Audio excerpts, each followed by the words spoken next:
So I wanted to talk about a really common issue, which is mental overload when you're shooting. You know, a lot of archers say there's too much to focus on. I can't think of every part of my shot when I'm shooting. It's just too much to focus on. How can I deal with this? So I wanted to explain this more, show you what you can do, and that's exactly what this video is going to be about.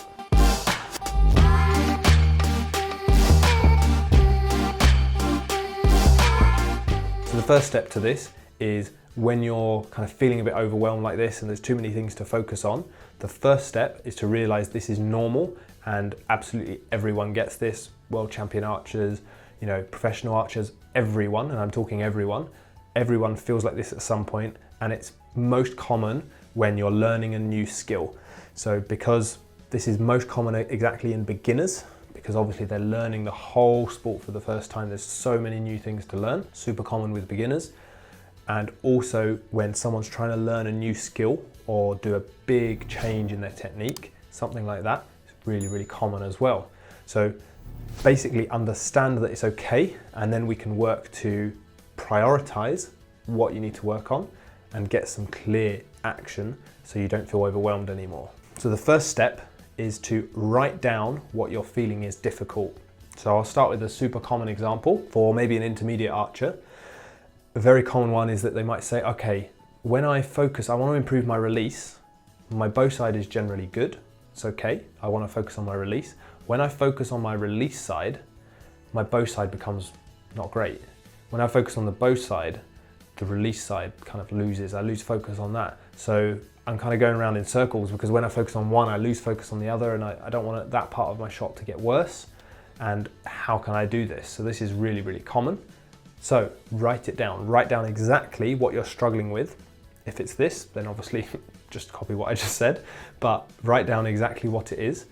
Write down why you're struggling with it, and write down how it fits in your shot sequence. So as I said before, write down your set position, write down all parts of your shot sequence, and write down where this part fits in and why you're struggling with that part. So that's the kind of starting point there. So when it comes to this, the reason that you're kind of feeling overwhelmed and struggling to focus is because you're worried that if you focus, for example, on a new part of your technique, you're worried that you're going to lose that old part.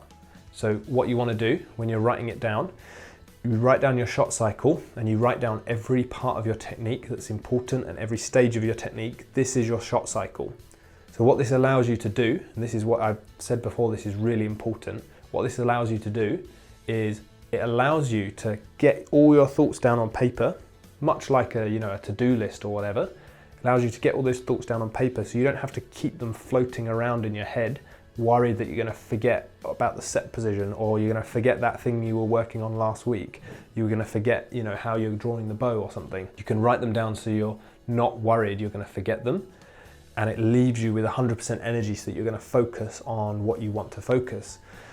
In our example before, where you focus on the draw side and you lose the bow side a bit, this doesn't mean that you won't lose the bow side anymore, but it means that you've written all this down, and after your session you can review and go, okay, yeah, I did lose the bow side a bit, but you're not scared anymore that you're going to completely lose this and forget this, and you're able to go back and check your overall shot cycle. So it's really useful. I recommend everyone writes their shot cycle down every day. Really useful. But start with this. And like I said, once you've identified these key things, you can get them down on paper and think, okay, yeah, I can forget about those. I'm just going to focus on this part of my shot. So that's that. Now, how do you focus on these parts of your shot? So a great way, for example, if you're doing your set position, a great thing here, again, is very common to lose one side. So someone might be thinking about the draw side and they lose the bow side, vice versa, whatever. A great thing to do here is see if you can combine the two skills. Okay, you're struggling with getting both sides, but you're thinking about them as the draw side and the bow side. Is it actually easier if you think about them just in terms of setting both hands, the feeling between the hands?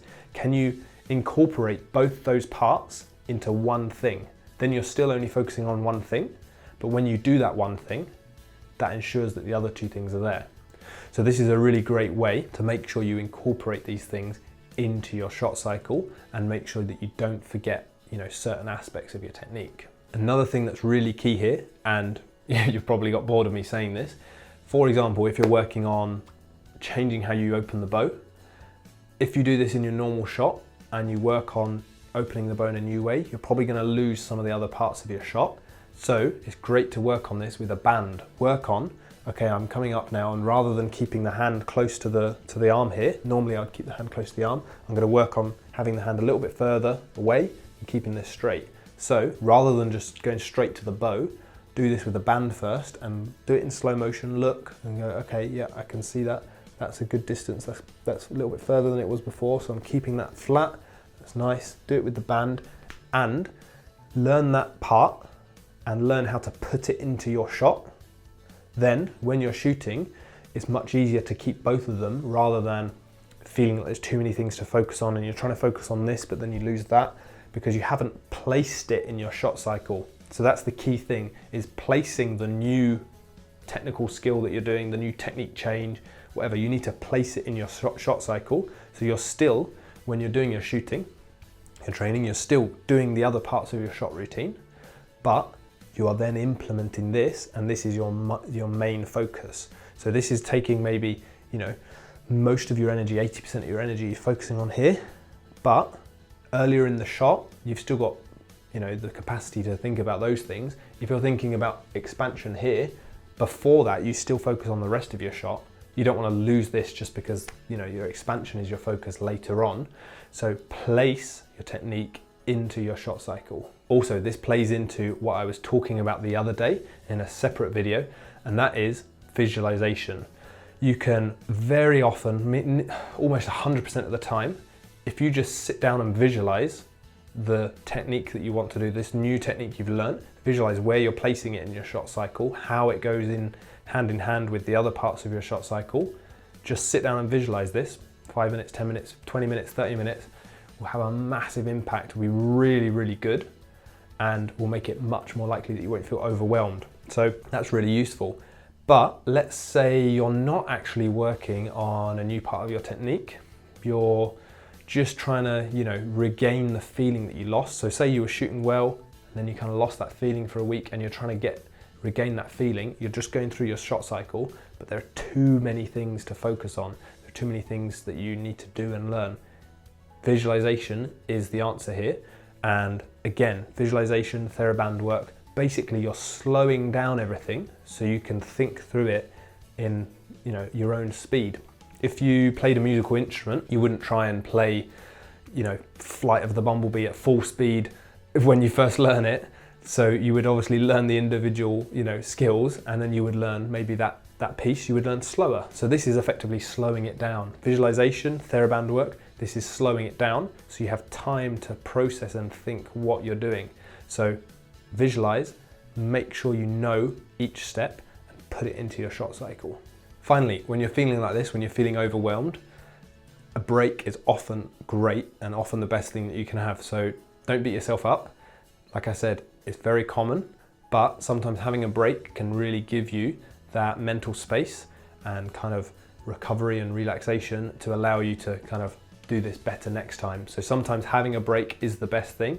And if you really feel kind of drained and that you're pushing yourself, but there's too many things to think about, it might be time to have, a day off or something, or just a session off, whatever. Sometimes having the break is really, really good, and just bear that in mind. So that has been an overview of something that's quite important but often overlooked, and that is how you can kind of focus on specific areas of your technique and prevent overwhelm. So I hope you found that video useful. As always, be sure to smash that like button and subscribe to the channel if you haven't already. I'll also put the social media links down below, and thank you for watching, and I'll see you next time.